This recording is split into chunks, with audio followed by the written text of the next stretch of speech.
শিল সুখদেব গোস্বামী বললেন, নাভির পুত্ররূপে ভগবান যখন জন্মগ্রহণ করেছিলেন তখন তার পদতলে ধ্বজ, ব্রজ ইত্যাদি ভগবানের চিহ্নসমূহ প্রকাশিত হয়েছিল। তিনি ছিলেন সর্বভূতে সমদর্শী, শান্ত, জিতেন্দ্রীয়, ঐশ্বর্য সমন্বিত এবং বিষয় বৃতৃষ্ণ। এই সমস্ত গুণাবলীতে বিভূষিত হয়ে নাভিনন্দন প্রতিদিন বর্ধিত হতে লাগলেন। তাই প্রজাবর্গ, ব্রাহ্মণগণ, দেবতাগণ এবং আমার্তরা সকলেই অভিলাষ করেছিলেন যে ঋষভদেব যেন পৃথিবী শাসনে প্রবৃত্ত হন।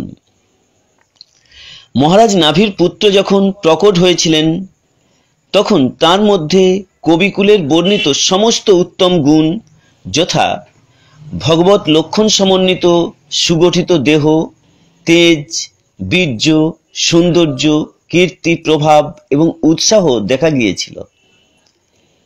তার পিতা এই সমস্ত গুণ দর্শন করে তাকে পরম শ্রেষ্ঠ পুরুষ বলে বিবেচনা করে ঋষভ নামে নামকরণ করেছিলেন। অত্যন্ত ঐশ্বর্যশালী দেবরাজ ইন্দ্র মহারাজ ঋষভদেবের প্রতি ঈর্ষাপরায়ণ হয়েছিলেন। তাই তিনি ভারতবর্ষ নামক ঋষভদেবের মণ্ডলে বৃষ্টি বন্ধ করে দিয়েছিলেন। তখন যজ্ঞেশ্বর ভগবান ঋষভদেব ইন্দ্রের অভিপ্রায় বুঝতে পেরে ঈষৎ হেসে তাঁর যোগমায়ার প্রভাবে তাঁর নিজ ভূমি অজানাভ মণ্ডলকে বৃষ্টির দ্বারা সর্বতভাবে সিঞ্চিত করেছিলেন। মহারাজ নাভি তাঁর বাসনা অনুসারে শ্রেষ্ঠ পুত্র লাভ করে আনন্দের অতিসাহ্যে বিহ্বলচিত্ত হয়েছিলেন। তিনি অনুরাগ ভরে গদগদ স্বরে তাকে হে বৎস, হে তাত বলে সম্বোধন করতেন। যোগমায়ার প্রভাবে তিনি এই মনোভাব প্রাপ্ত হয়েছিলেন, যার ফলে তিনি পরম পিতা পরমেশ্বর ভগবানকে তার পুত্র বলে মনে করেছিলেন। ভগবানই স্বেচ্ছাক্রমে তার পুত্র হয়েছিলেন এবং একজন সাধারণ মানুষের মতো সকলের সঙ্গে ব্যবহার করছিলেন। এইভাবে মহারাজ নাভি তাঁর দিব্য পুত্রকে গভীর স্নেহে লালন পালন করতে লাগলেন এবং তার ফলে তিনি চিন্ময় আনন্দ, হর্ষ এবং ভক্তিতে বিহ্বল হয়েছিলেন। মহারাজ নাভি বুঝতে পেরেছিলেন যে তার পুত্র ঋষভদেব নাগরিকদের, রাজকর্মচারীদের এবং মন্ত্রীদের অত্যন্ত প্রিয়। তার পুত্রের এই জনপ্রিয়তা দর্শন করে বৈদিক ধর্ম অনুসারে প্রজা পালন করার জন্য তাকে সারা পৃথিবীর সম্রাট রূপে তিনি অভিষিক্ত করেছিলেন। সেই জন্য তিনি তার রাজকার্যে যারা তাকে পরিচালিত করবে সেই তত্ত্বজ্ঞ ব্রাহ্মণদের হস্তে ঋষভদেবকে সমর্পণ করেছিলেন। তারপর মহারাজ নাভি তাঁর পত্নী মেরুদেবী সহ বদরিকা আশ্রমে গিয়েছিলেন এবং অত্যন্ত প্রসন্নতা এবং নিপুণতা সহকারে তিনি তপস্যায় রত হয়েছিলেন। পূর্ণ সমাধি যোগে তিনি শ্রীকৃষ্ণের অংশ ভগবান নরনারায়ণের আরাধনা করেছিলেন। তার ফলে যথাসময়ে মহারাজ নাভি বৈকুণ্ঠধাম প্রাপ্ত হয়েছিলেন। হে মহারাজ পরীক্ষিত, মহারাজ নাভির মহিমা কীর্তন করে প্রাচীন ঋষিরা দুটি শ্লোক রচনা করেছিলেন। তার একটি হচ্ছে, মহারাজ নাভির মতো সাফল্য কে অর্জন করতে পারে? তার মতো কার্যকলাপ কে করতে পারে? তার ভক্তির বশে আকৃষ্ট হয়ে ভগবান তার পুত্রত্ব বরণ করেছিলেন। দ্বিতীয় শ্লোকটি হচ্ছে, মহারাজ নাভির থেকে শ্রেষ্ঠ ব্রাহ্মণদের পূজক ভক্ত আর কে আছে? কারণ তিনি যোগ্য ব্রাহ্মণদের পূজা করে তাদের পূর্ণরূপে সন্তুষ্ট করেছিলেন এবং সেই ব্রাহ্মণেরা তখন তাদের ব্রহ্মণোচিত তেজের দ্বারা মহারাজ নাভির সম্মুখে পরমেশ্বর ভগবান নারায়ণকে প্রত্যক্ষভাবে দর্শন করিয়েছিলেন। তারপর স্বয়ং আচরণ করে জীবকে শিক্ষা প্রদান করার জন্য প্রথমে গুরুকুলে বাস করেছিলেন এবং গুরুর নির্দেশ অনুসারে ব্রহ্মচর্য পালন করে গৃহস্থদের কর্তব্য শিক্ষা দিয়েছিলেন। তার শিক্ষা সমাপ্ত হওয়ার পর তিনি গুরু দক্ষিণা দান করে গৃহস্থ আশ্রমে প্রবেশ করেছিলেন। তিনি জয়ন্তী নামক পত্নীর পানি গ্রহণ করেছিলেন। তার মাধ্যমে আত্মসদৃশ শত পুত্র উৎপাদন করেছিলেন। তার পত্নী জয়ন্তীকে দেবরাজ ইন্দ্র তাকে দান করেছিলেন।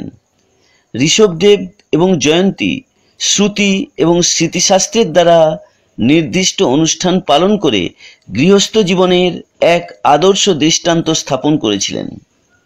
ঋষভদেব শতপুত্রের মধ্যে ভরতকেই শ্রেষ্ঠ বলে পরিগণিত করতেন। ভরত ছিলেন ঋষভদেবের জ্যেষ্ঠ পুত্র। তাঁরই নাম অনুসারে এই বর্ষকে ভারতবর্ষ বলা হয়।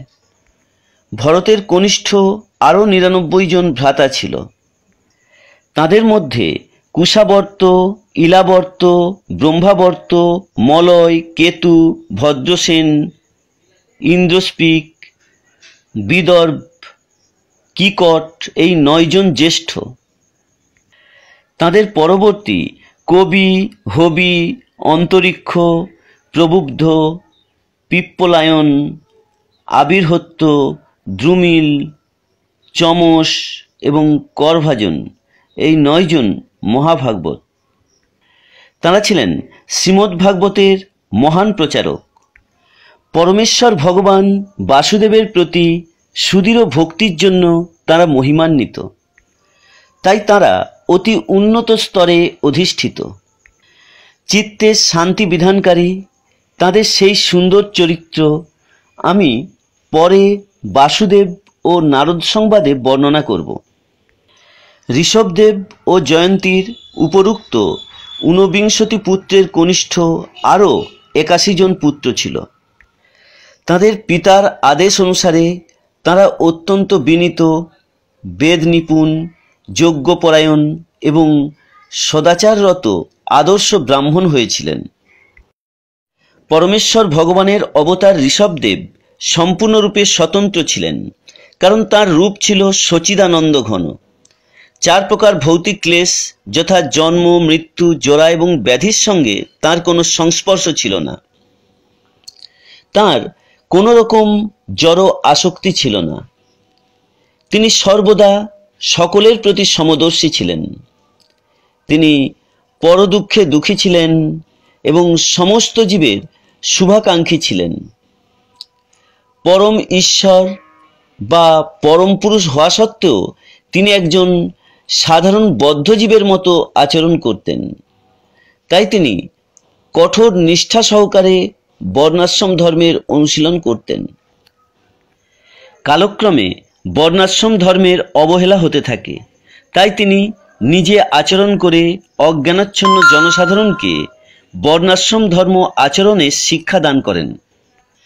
এইভাবে তিনি জনসাধারণকে ধর্ম, অর্থ, যশ, পুত্র, কন্যা, জড়সুখ এবং অবশেষে নিত্য জীবন লাভ করার শিক্ষা দান করেন। তার উপদেশের দ্বারা তিনি মানুষদের শিক্ষা দিয়েছিলেন কিভাবে গৃহস্থ আশ্রমে থেকেও বর্ণাশ্রম ধর্ম অনুশীলন করার ফলে সিদ্ধি লাভ করা যায়। মহৎ ব্যক্তিরা যেভাবে আচরণ করেন সাধারণ মানুষ তা অনুসরণ করে। যদিও ঋষভদেব সমস্ত ধর্ম প্রতিপাদক বৈদিক রহস্য স্বয়ংই অবগত ছিলেন, তবুও তিনি নিজেকে একজন ক্ষত্রিয় বলে মনে করে ব্রাহ্মণদের নির্দেশ অনুসারে সম, দম, তিতিক্ষাদি সদ্গুণের অনুশীলন করেছিলেন। এইভাবে তিনি বর্ণাশ্রম ধর্ম অনুসারে রাজ্য শাসন করেছিলেন, যে প্রথায় ব্রাহ্মণ ক্ষত্রিয়দের উপদেশ দেন এবং ক্ষত্রিয় শাসক বৈশ্য ও শূদ্রদের মাধ্যমে রাজ্য পরিচালনা করেন। ভগবান ঋষভদেব শাস্ত্রের নির্দেশ অনুসারে সর্ববিধ যজ্ঞের দ্বারা 100 বার যজ্ঞেশ্বর বিষ্ণুর আরাধনা করেছিলেন। তাঁর সেই সমস্ত যজ্ঞ উপযুক্ত দ্রব্যে সমৃদ্ধ ছিল। যৌবন এবং শ্রদ্ধা সমন্বিত ঋত্বিকদের দ্বারা পূর্ণ স্থানে এবং শ্রেষ্ঠ কালে সেগুলি সম্পন্ন হয়েছিল।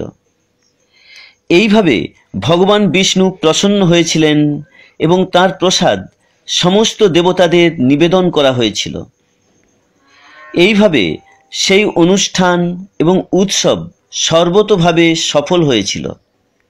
কেউই আকাশ কুসুম আকাঙ্ক্ষা করে না, কারণ সকলেই ভালোভাবে জানে যে তার কোনো অস্তিত্ব নেই।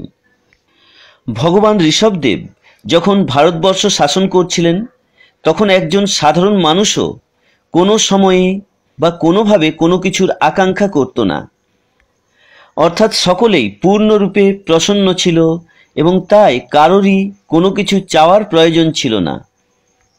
সকলেই রাজার প্রতি অত্যন্ত স্নেহশীল ছিল এবং যেহেতু তাদের সেই স্নেহ সর্বদা বর্ধিত হচ্ছিল তাই তাদের অন্য কোনো কিছুই কামনা ছিল না।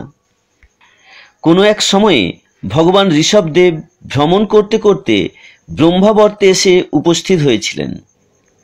সেখানে শ্রেষ্ঠ মহর্ষিদের সভায় তাঁর পুত্রেরা অত্যন্ত মনোযোগ সহকারে ব্রহ্মর্ষিদের উপদেশ শ্রবণ করছিলেন। সেই সভায় সমস্ত প্রজাদের সম্মুখে ঋষভদেব তাঁর পুত্রদের শিক্ষা দান করেছিলেন, যদিও তাঁরা ছিলেন সংযত চিত্ত এবং প্রণয় বিনয়াদি গুণান্বিত। তিনি তাঁদের উপদেশ দিয়েছিলেন যাতে ভবিষ্যতে তাঁরা খুব ভালোভাবে পৃথিবী শাসন করতে পারেন।